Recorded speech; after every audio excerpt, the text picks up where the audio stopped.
अस्सलामुअलैकुम नाजरीन, मैं हूं नाज़ी अली। आप सब देख रहे हैं शाम है फैज़ नाज़ी अली के साथ। आप लोग बहुत सारी फरमाइशें कर रहे हैं और जिस तरह से आप सबकी ईमेल्स आ रही हैं उसमें आपकी मुलाकात भी मैं करवा रही हूं तमाम अहम शख्सियात से जो लोग पाकिस्तान की खिदमत कर रहे हैं, पाकिस्तान के लिए काम कर रहे हैं। आप अक्सर जो मेरे मेहमान हैं, आपने आगाज़ में प्रोग्राम की वजह से उन्हें देख लिया है, लेकिन उनके लिए बड़ी फरमाइश इसलिए करते थे कि टीवी पर जब आप उन्हें देखते हैं तो मुल्क की बात कर रहे होते हैं, आप लोग बहुत मोहब्बत करते हैं उनसे। और ख़ास तौर पर जब हम यूथ की बात करते हैं, अपने मुल्क में मायूसी देखते हैं, क्योंकि जब से कोविड-19 आया है, फाइनेंशियल जिस तरह क्राइसिस से लोग गुजर रहे हैं, बहुत ज़्यादा डिसहार्ट हो गए हैं। नौजवानों की जब हम यूथ की, यंगस्टर्स की बात करते हैं तो जॉब्स नहीं है, शहर कायद का भी यही मसला है। लेकिन जब मैं उन्हें देखती हूँ ना कि फ़ॉरेन अफेयर्स पे भी और बहुत सारी चीज़ों में बात कर रहे होते हैं, और जब हम एजाज़ की बात करते हैं, लिख भी रहे होते हैं। एक तो देखें, हमारे मुल्क का नाम रोशन कर रहे हैं पाकिस्तान से बाहर भी, लेकिन उसके साथ साथ कलम के ज़रिए भी हमारे मुल्क की खिदमत कर रहे हैं। जी हाँ, मेरे साथ फजल करीम साहब मौजूद हैं, मारूफ बिजनेसमैन हैं और आप उन्हें बहुत पसंद करते हैं। सबसे बड़ी बात यह है, आज हम जब बात करेंगे ना, अपने मुल्क की भी करेंगे, बिज़नेस की भी करेंगे, इकॉनमी की, उसके साथ साथ आप लोगों के लिए बहुत सारे मैसेजेस होंगे कि आप लोगों को निकलना है मायूसी से। अस्सलामुअलैकुम। वालेकुम सलाम। शाम फैज़ नाज़ी अली के साथ में आपको वेलकम करते हैं। बहुत शुक्रिया। कैसे हैं, खैरियत से? मैं बिल्कुल ठीक। आप नाज़रीन ने तो बड़ा देखा कि भाई आपने रिसीव भी बड़ा वार्म वेलकम जिसे कहा जाता है वो किया। ये बताइए, टाइम इस तरह का होता है इवनिंग का, तो आज आपने ख़ास तौर पे प्रोग्राम के लिए टाइम निकाला।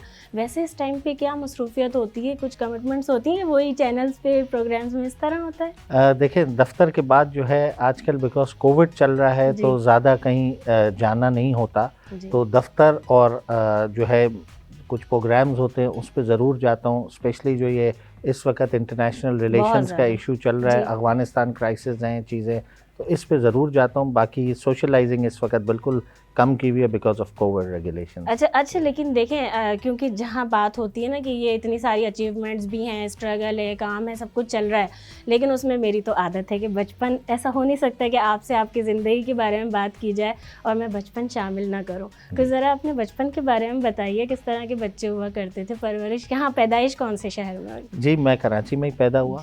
1977 के अंदर मेरी पैदाइश हुई कराची में, born and brought up here only. और जैसे हर बच्चे का बचपन होता है, नहीं हर बच्चे का नहीं होता ना, शरारत करके बोले। शरारती थे, कुछ शाय भी होते हैं। और नहीं, शाय बिल्कुल नहीं थे, शरारती थे। और पढ़ाई में दिलचस्पी हमेशा से थी, क्योंकि हमारे जो वालिदा और वालिद, अल्लाह उनको जन्नत बख्शे, वो बड़े सख्त होते थे इस मामले में पढ़ाई के। हाँ। तो बड़ा अटेंटिव रहते थे पढ़ाई में हम लोग, क्योंकि हमें पता होता था कि उनकी involvement day to day basis पे है। हाँ।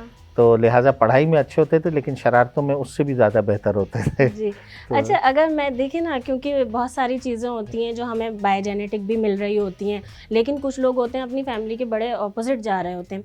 अगर मैं आपके बैकग्राउंड की बात करती हूँ, तो जहाँ हम बात करते हैं ना हमारे मुल्क की खिदमत के लिए कि हमारे बैंक्स हों या एयरलाइन की, जब हम बात करते हैं बिज़नेस के लिए, तो पायनियर्स जो लोग जब पार्टीशन हुआ हिजरत के वक्त, जिन्होंने बेसिकली मुल्क को तरक्की की तरफ गामज़न किया, उनमें से आपके ख़ानदान का एक नाम है।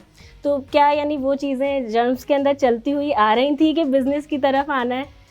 जी नाजिया, ये बहुत आपने रेलेवेंट सवाल पूछा। देखें, बिल्कुल हमारे ख़ानदान का जिस दिन पार्टीशन हुई थी, हम उसी के साथ पाकिस्तान माइग्रेट कर गए, और शुरू से हमारे बुज़ुर्गों ने इस मुल्क में अपना कंट्रीब्यूशन दादा भाई ग्रुप ने दिया, और अल्हम्दुलिल्लाह वी आर प्राउड टू से कि हमने अपना हम्बल रोल इस मुल्क के लिए प्ले किया। हाँ। जब आपकी एक पहचान बन जाती है, जो इस अजीम मुल्क में हमें एक पहचान मिली, तो आप पे जिम्मेदारियां भी बढ़ जाती हैं। हाँ। और जब जिम्मेदारियां बढ़ती हैं तो उस, आपने कहा ना कि बचपन से आपने, तो जो जिम्मेदारी का एहसास जो है वो हमें बखूब था। हमें भी पता था कि एटलीस्ट हमने जो है, अगर बढ़ा नहीं सकते तो इस नाम को लेकर चलना है। बिल्कुल, यानी बहुत ज़्यादा और इस मुल्क की खिदमत करनी है जी। तो अल्हम्दुलिल्लाह वो जज्बे के साथ हमने भी अपना रोल प्ले किया और करते आ रहे हैं। तो हमेशा से ये था कि नहीं, जो भी है, जो भी पहचान है, जो भी इज़्ज़त है, वो इस मुल्क से। हाँ। तो इस मुल्क से हमारा एक फ़र्ज़ बनता है कि हम इस मुल्क के लिए और से और खूब से खूब तर करें, और इस मुल्क को अजीम बनाने में अपना छोटा सा किरदार ज़रूर प्ले करें। ये जिम्मेदारी हमेशा इस बात का एहसास होता था हमें। अच्छा, लेकिन ये वाली चीज़ें कभी होता था कि बचपन में कोई शरारतें भी चल रही हैं साथ में, लेकिन कोई सीरियस नोट में बात की जा रही है, तो वालिदा साहिबा से ज़्यादा या वालिद साहब से किससे ज़्यादा अटैचमेंट थी? देखें, क्योंकि वालिद साहब दफ्तर जाते थे तो हाँ। उनसे जो है रात में शाम में ही मुलाकात होती थी। जी। जब वो आते थे ज़्यादा वक्त वालिदा के साथ गुजरता था, तो इंटरेक्शन उनसे होती थी। जी। और वालिद साहब से भी बहुत इंटरेक्शन वीकेंड्स पे हमारी रहती थी। डे टू डे बेसिस पे भी वो आते थे तो रहती थी, बट उनका वो शाम में आते थे तो उतनी नहीं होती थी जितनी वालिदा के साथ होती थी। जी। और जहाँ तक पूछा जाए तो दोनों ही मेरे तो फेवरेट थे। और लेकिन वालिदा क्योंकि ज़्यादा वक्त उनके साथ गुजारा तो इश्यूज ज़्यादा उनके आगे पेश करते थे हम। कोई यादगार शरारत, थोड़ी सी मुख्तसर, मुझे ब्रेक की तरफ जाना है, लेकिन शरारत के साथ, शरारत यादगार किस्सा तो सुना है। बस यही था कि जी घर के अंदर कभी कोई क्रिकेट खेलते हुए या कुछ करते हुए चीज़ें टूट जाती थी तो उस पर वालिदा बहुत नाराज़ होती थी। अच्छा, घर में यानी आप घर में बिल्कुल हम आके शुरू क्या हो लाउंज जाते थे, में मैं या और बड़े सिटिंग भाई रूम में भी, स्टार्ट हो जाते तो थे? वहीं पर हम लोग खेलना शुरू हो जाते थे। तो जब चीज़ें टूटती थी तो उस पर वालिदा फिर बहुत नाराज़ होती थी कि तुम्हें कहा है कि ये नहीं करो। फिर तो इस तरह के कुछ वाक़ये हैं। अच्छा, देखें, अब तो मुझे, क्योंकि मेरा दिल नहीं चाह रहा ब्रेक की तरफ जाने का, लेकिन अब सवाल है जो ब्रेक से आके करना है। नाज़रीन, आप सब देख रहे हैं शाम फैज़ नाज़िया अली के साथ, अभी हाजिर होते हैं ब्रेक के बाद। वेलकम बैक नाजरीन, आप सब देख रहे हैं शाम फैज़ नाज़िया अली के साथ, और मेरे साथ आज जो मेहमान शख्सियत मौजूद है फ़ज़ल करीम साहब। तो बिज़नेस की बातें हमने करनी है और भी सीरियस इश्यूज़ पे क्यों ना ज़रा इनकी लाइफ को भी थोड़ा खंगाला जाए। आप लोगों के भी यही सवाल आते हैं ना, जहाँ आपने बात, क्योंकि जब शरारत की बचपन की आई तो कहा जाता है ना, जब जो बचपन के शौक़ होते हैं वो साथ साथ चलते रहते हैं। तो स्पोर्ट्स में क्या क्रिकेट में ही लगाव था और उसको आगे कुछ कंटिन्यू रखा? सारे स्पोर्ट्स खेलते थे बट क्रिकेट में एक्सेल ज़्यादा किया। अच्छा। और क्रिकेट में ये है कि अच्छे लेवल तक गए, फास्ट बॉलर होते थे। पाकिस्तान की भी अंडर 19 के अंदर खेलने का अल्लाह ने मौका भी दिया, एजाज़ भी अच्छा, दिया। ये शेयर किया है आपने वैसे इससे पहले? जी, तो जो है क्या कहते हैं, तो उसके बाद ये कि फिर मेरी लाइन ही बिजनेस थी।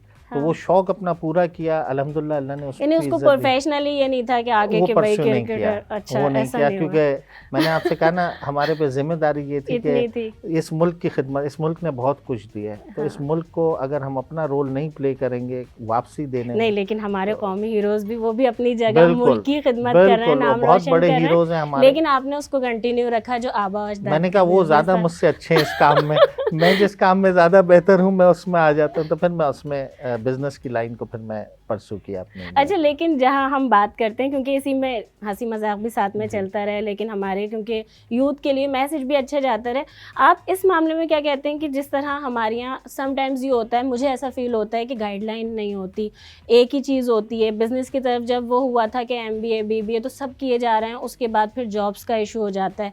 बहुत सारी ऐसी फील्ड्स हैं, चाहे मेल हो या फीमेल हो, उस तरफ वो सोचते ही नहीं है, आते ही नहीं है। इस बारे में क्या कहेंगे गाइडलाइन के लिए? देखिए, यूथ के लिए मैं कहूँ कि पाकिस्तान की अगर आप एज ब्रैकेट देखें तो ज़्यादा हमारी पॉपुलेशन जो है वो यूथ है, तो हमारा तो असल सरमाया ही यूथ है जी। और हमारे यूथ पे ही हमारा फ्यूचर डिपेंडेंट है। हाँ।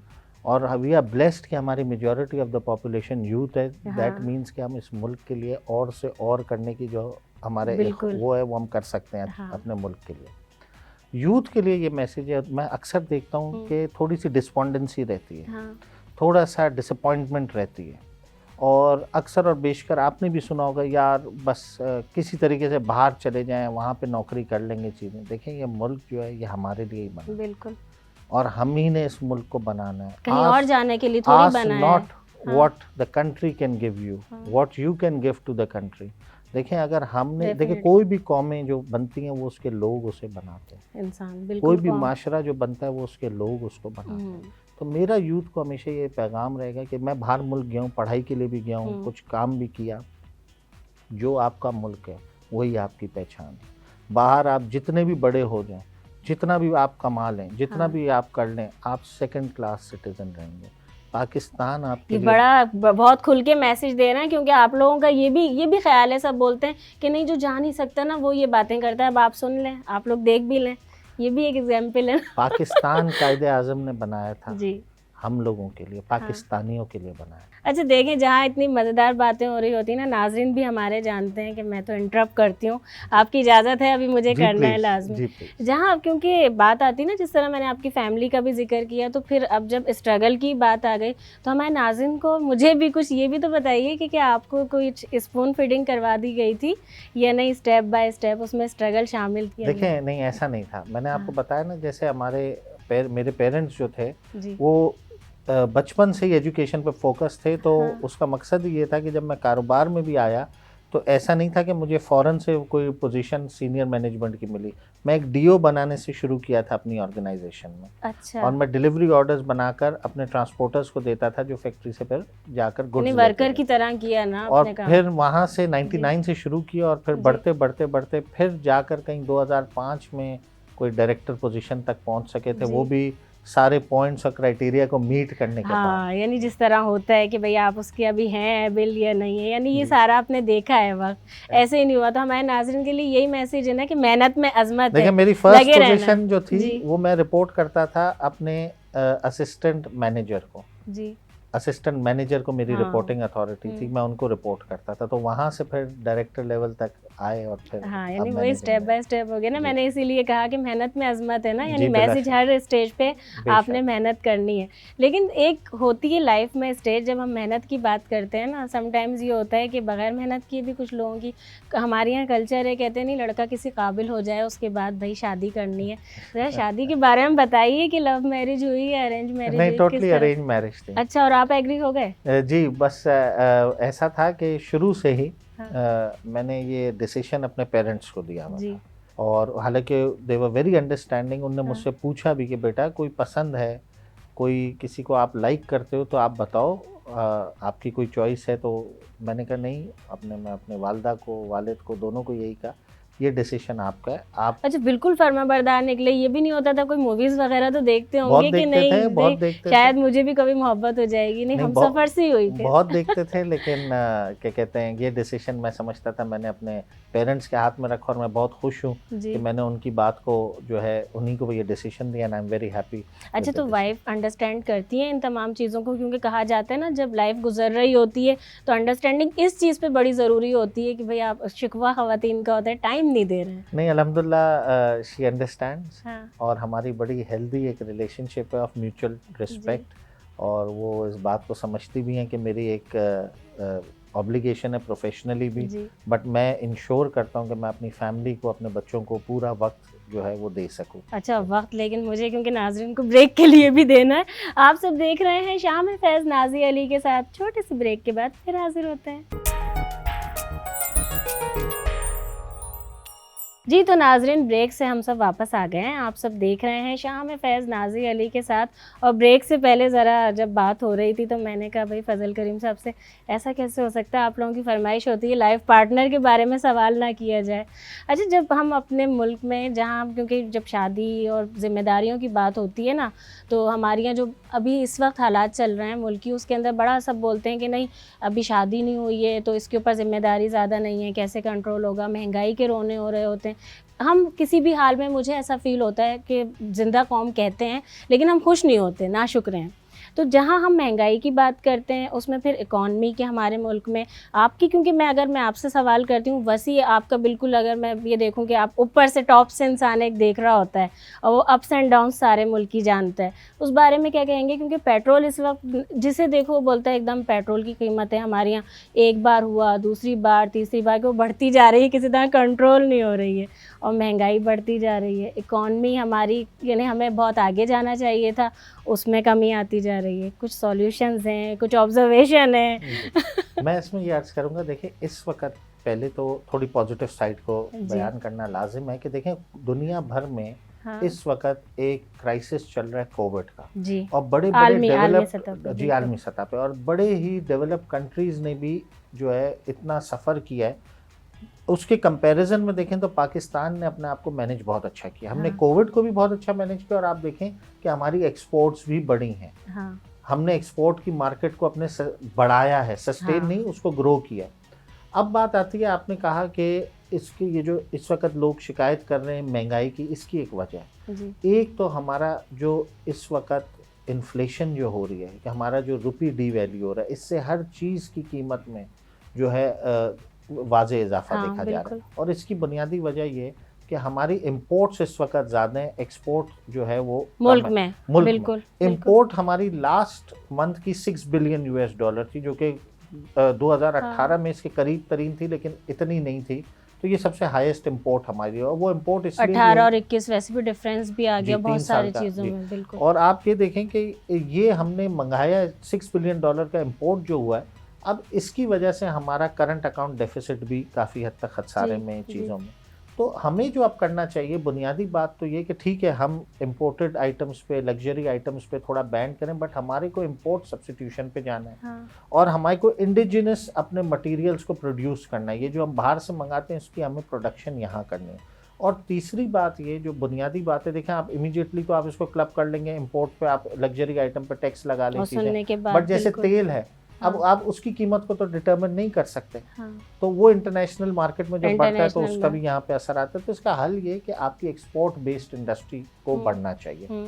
अब आप देखें जो एग्जिस्टिंग कैपेसिटी है, उसमें कुछ नई इंडस्ट्रियों की भी आने की ज़रूरत है, जिसमें सी फूड इंडस्ट्री है। हाँ। थाईलैंड को आप देखें, टूरिज्म और सी फूड एक्सपोर्ट पे ही चलता है। इसी बिल्कुल। तरीके से हमारे पास मार्बल ग्रेनाइट है, हमें उसको एक्सपोर्ट के लिए करना चाहिए, जो कि हम कुछ जो नहीं कर हमारे रहे। मुल्क में है, जो हमारे हमारे पास मिनरल्स हैं, मौजूद है, हाइड्रोकार्बन, बिल्कुल। हमारी एनर्जी मिक्स ज़्यादातर हमारे कोयले पे होना चाहिए। हाँ। फिर वैल्यू एडिशन होनी चाहिए प्रेशियस, सेमी प्रेशियस स्टोन पे। ये वो इंडस्ट्री है जिस पे अभी कोई काम नहीं हो रहा। सॉल्ट पे भी एक चीज़ वो भी आ जी जाती है, वो भी है। इस तरह पिंक बहुत सॉल्ट सारे का। बहुत सारे हमारे ऐसे हाइड्रोकार्बन्स हैं, और ऐसे हमारी जो मैंने अभी हाईलाइट किया, हाँ, इन पे हमें काम करना चाहिए, क्योंकि यही परमानेंट हल है for extra revenue generation in export. हाँ। और जब हमारे पास पैसा आएगा, तो कुदरती तौर पे जब हमारे पास वहाँ से जब पैसा आएगा, तो इट्स अ फिनोमेना, डॉलर आएगा तो वैल्यू जो है रुपीस की वो इंक्रीज होगी, इन्फ्लेशन भी उससे कम होगी, और जो हमारा सर्कुलर डेट भी है और हमारा ये जो करंट अकाउंट डेफिसिट भी है, ये भी उसमें बेहतर बहुत से फ़र्क बेहतर आएगा। और जो हम मायूसी की बात कर रहे होते हैं, या वही जब हम किसी भी चीज़ में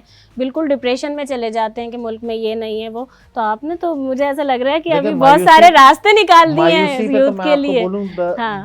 the situation will not change by your opinion. हाँ, It बिल्कुल। will change by your attitude and your work. Programme का वक्त बहुत कम बचा है, एक तो आपसे मैसेज, उसके बाद थोड़ी सी आप लोगों की फरमाइशें हैं ना, वो शरारतें भी की जाएंगी। कोई मैसेज दीजिए, क्या देंगे? देखें, यूथ के लिए और पाकिस्तान की कौम के लिए मैसेज है कि हमारे मुल्क में, हमारा मुल्क एक तो अजीम मुल्क है, इसमें बहुत सारी अपॉर्चुनिटीज़ हाँ। हैं। देखें, हर मुल्क में अपॉर्चुनिटीज़ होती हैं और डिसएडवांटेजेस भी होते हैं। हाँ, लेकिन इसका ये मकसद नहीं है कि आप जो है मायूस हो जाए। मायूसी ऐसे ही हराम है। हाँ। हमें मायूस नहीं होना है। हमने हर सिचुएशन के लिए अपने आप को बेहतर करना है और फाइट ग्रो करनी करना है, है और हालात हर से। आदमी ने अपना रोल प्ले करना है। मैं जी। हमेशा ये मैसेज आपके चैनल के तवज्जुह से दूंगा कि हम सब ने अपना अपना रोल प्ले करना है। हाँ।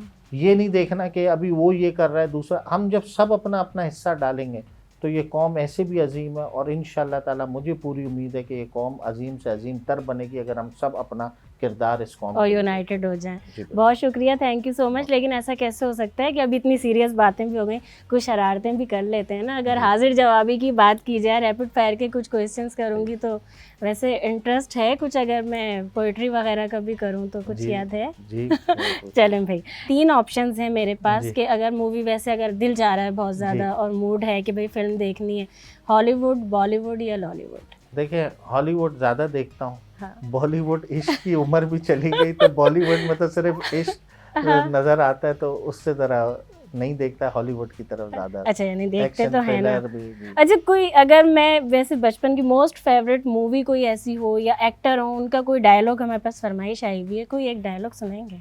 देखें, जब मैं देखता था तो एक मुझे मूवी जो है, हालांकि मैं ज़्यादा हॉलीवुड पे प्रेफर करता था, बट बॉलीवुड की दिलवाले दुल्हनिया ले जाएंगे जी, काफ़ी, शाहरुख खान की। जी वो देखी थी। तो बड़े बड़े देशों में ऐसी छोटी छोटी बातें होती रहती हैं, सेनोरिटा। जी। बहुत ज़बरदस्त। अच्छा, कुछ वैसे मैंने भी क्योंकि आगाज़ में ही पूछ लिया था, तो वैसे सॉन्ग्स वगैरह तो सुनते होंगे, कुछ याद है? वैसे आप मुल्क की इतनी बात कर रहे हैं, मैं तो आपसे गज़लें कहूँगी ज़्यादा, नेशनल सॉन्ग सुना दें या कुछ शेरो शायरी। गज़लों की तरफ ज़्यादा रुझान रहता है। शेर पे ये है कि कुछ तो एक तो बनता है ना। हाँ। मैं लोगों से मुलाकातों के लम्हे याद रखता हूँ, जी। मैं बातें भूल भी जाऊं बट लहजे याद रखता हूँ। ओहो, ज़बरदस्त। सरे महफिल निगाहें मुझ पे जिन लोगों की पड़ती पड़ती हैं, हैं। निगाहों के मायने से वो चेहरे याद रखता हूँ। ज़रा सा हट कर चलता हूँ, ज़माने की रिवायत से कि हम्म। जिन पे बोझ डालूं वो कंधे याद रखता हूँ। जी, यूं तो भूल जाता हूँ खराशें तल्ख बातों की, पर जो ज़ख्म गहरे दें वो रवैये याद याद रखता रखता हूँ। हूँ। मैं लोगों से मिलने के ज़बरदस्त, ज़बरदस्त, इस पे तो बहुत ज़बरदस्त, क्योंकि मुझे तो ऐसा लग रहा है कि ये शेर भी, शायराना अंदाज़ भी, ये आप लोगों के सॉन्ग की भी फरमाइश पूरी हो चुकी है।